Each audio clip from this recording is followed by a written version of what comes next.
Thank you, Marek, once again for just a really stimulating talk. And you obviously in 35 minutes can't get everything in, so there's a couple of things I just wanted to raise with you, and there may be things that you want to add. One is about country differences, and I wondered if you had anything to say about the 11 countries and whether there's specific differences that were observable. Yeah, we have a pool of 11 countries in which one is definitely poorer. Is Poland, Eastern European country, and the rest are Western European. So the first division would be Poland versus the rest. The second division would be those systems which are more research oriented and those which are clearly teaching oriented. So if you make a sharp distinction, that would be, for instance, Finland, Switzerland and the UK on the one hand, and Poland and Portugal on the other hand. So teaching orientation, research orientation. Certainly there is an issue of being richest countries and less than rich countries, compare Switzerland and Portugal. But overall, all those patterns which I produced refer to all 11 countries. So if you think, for instance, of the distribution of top performers across the systems, in each country studied, those upper 10% of academics produced about 50% of all academic knowledge productions. It's clear. So as far as countries are concerned, there are some differences, but they are not big. Yeah, okay. Thank you. And in terms of being more fine-grained, another issue is disciplinary difference. You put up a graph, didn't really have time to get into that. Would you point to any major differences here? Are we talking right across the disciplines, or is it different? Yes, indeed. That's a perfect question. I clustered all the disciplines into 5 major clusters.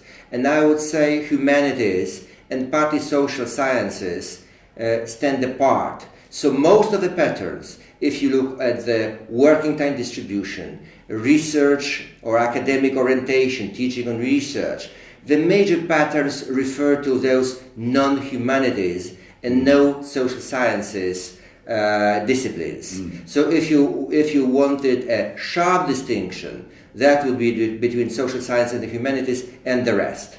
So in more fine-grained terms, the best cluster to which everything refers perfectly is physical sciences and mathematics. And then natural sciences are fine, life sciences are fine. But if you focus specifically on humanities, the picture is much more complicated. Yeah. Okay. And another aspect might be age. It's particularly given that we've got a rapidly changing scene.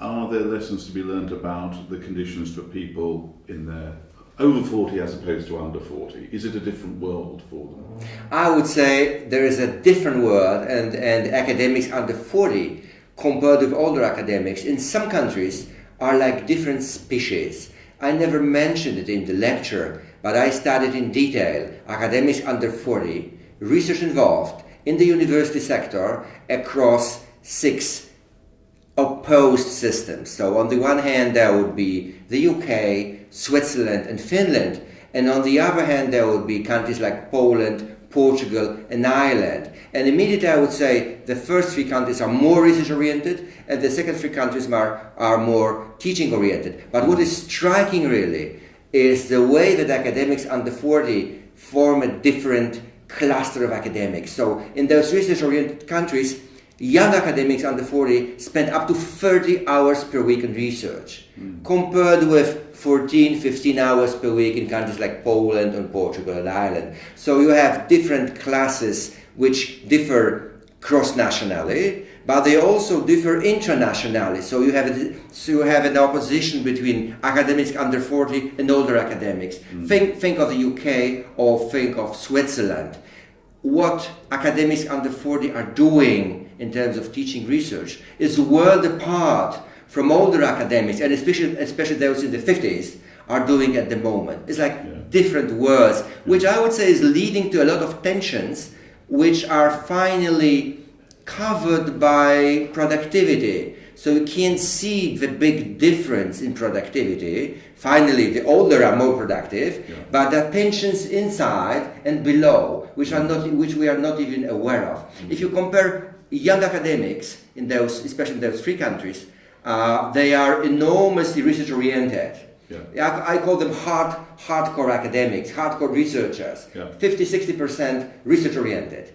And if you think of those young academics in Poland, Portugal, Ireland, it's just a couple, 10-15% of young academics maximum fully research-oriented. So one dimension is research orientation, and another dimension is research time distribution, also fundamentally different. We don't realize normally these tensions, but we have different worlds inside countries and between countries. Sure. And now, one of the issues that a questioner afterwards raised was that of gender, and obviously that wasn't the main focus of what you were talking about, but there are obviously some extremely interesting questions, given that what you paint is a picture of a very male part of the profession. How do you think we should be responding to that? What's the significance of that for us? There are several issues. One is the gender issue. I discuss it in detail in the book, but overall, those research-related stratifying forces make academic life, much more difficult to female academics.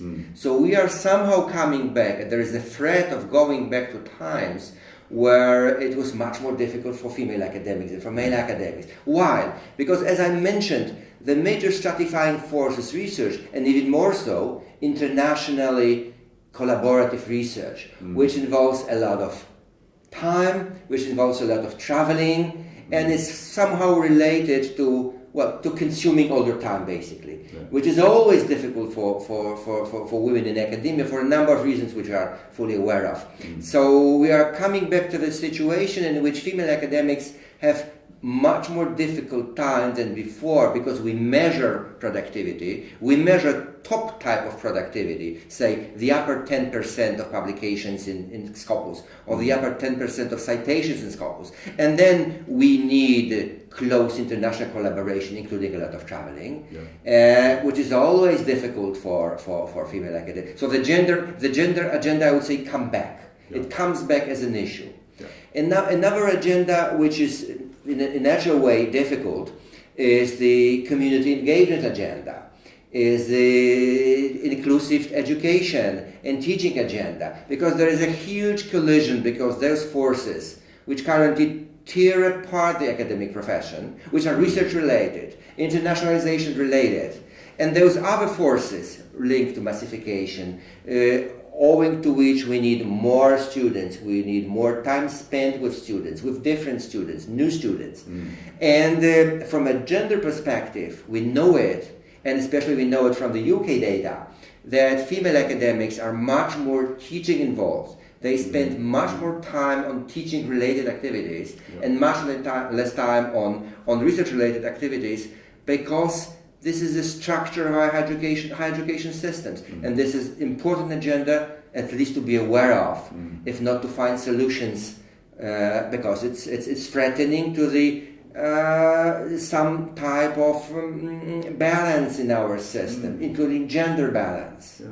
Now, you said something which I thought was particularly interesting, which is you talked about an egalitarian ideology that seems to be concealing some of the things that you've listed there. How did that come up from the data, and what did you mean by that? Yeah, that's a fantastic issue. It's interesting that my data show that as an academic profession we are internally divided, heavily divided, in terms of access to funding, in terms of publications, in terms of reward citations, whatever. We are heavily divided. And at the same time, being so divided, even in terms of salaries, in terms of teaching and research obligations. So even in terms of all those divisions, inside we are accepting this as a given. Why? My answer was, there is still a powerful academic profession ethos, which still emphasizes research as core university mission. We believe it in the totality as an academic profession. So there's no big polarization. But the moment we realize maybe research is not that important, Maybe communal agenda is so important. Maybe a third mission agenda is so important, and research disappears from the radar. I would say all those tensions will be revealed, and we will no longer be a peaceful community of scholars accepting the general rules. We'll not be accepting them because the rules were produced when everyone believed that research is the fundamental game in the university, which was in pre-massification times. We believed it, and generally the sociology of higher education and sociology of science shows we are in this community research-led. The research rules. When these attitudes change, when new generation comes, they don't believe this, I would say ideology, egalitarian ideology, in terms of research egalitarian, things might be different. Because it's, as you said, beneath the surface, there are enormous tensions. It's unbelievable that there's still legitimacy to the system, and we all generally believe it and accept it. We take it as an ethos.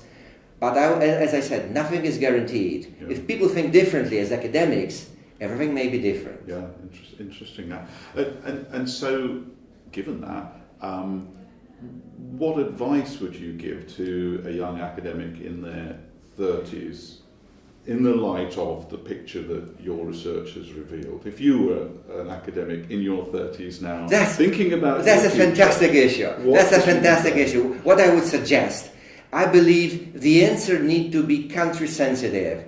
I had a strong answer in Poland to young academics what to do and what not to do, taking into account the current changes in funding and governance systems. We have huge ongoing reforms in the last decade, and they are showing us that research is the key factor. If you want to have a successful career, good upper middle class environment and a good academic place in your university, you need to focus on research. Certainly, it's possible only in selected places. So we need to consider moving to those places. So mobility is an issue. You need to be thinking in terms mobility. This is a Polish answer. But certainly, globally, in Europe especially, the answers may be different. I would suggest young academics to carefully consider the ongoing discourse about the future of the university, and also the funding rules. What is changing at the level of funding? Because we can focus on some ideas, and at the same time, totally different ideas can be socially acceptable and funded by the public.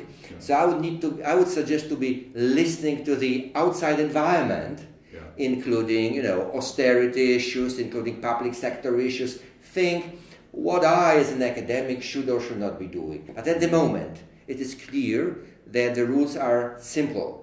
Everything in terms of prestige and access to funding is research-based. So if I wanted to be research-oriented in a good university and well-funded publicly, I would be producing top publications in top places and thinking about good international connections in terms of research, which is possible only for a few. And there are many, many more of us. So it introduces this element of competition.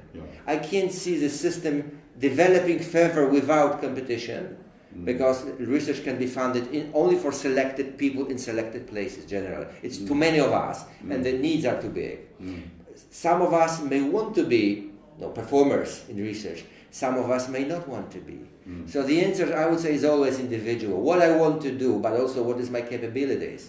Not everyone is born for teaching, and also not everyone is born for research. There are, academic productivity theories which say, okay, it's accumulative advantage theory.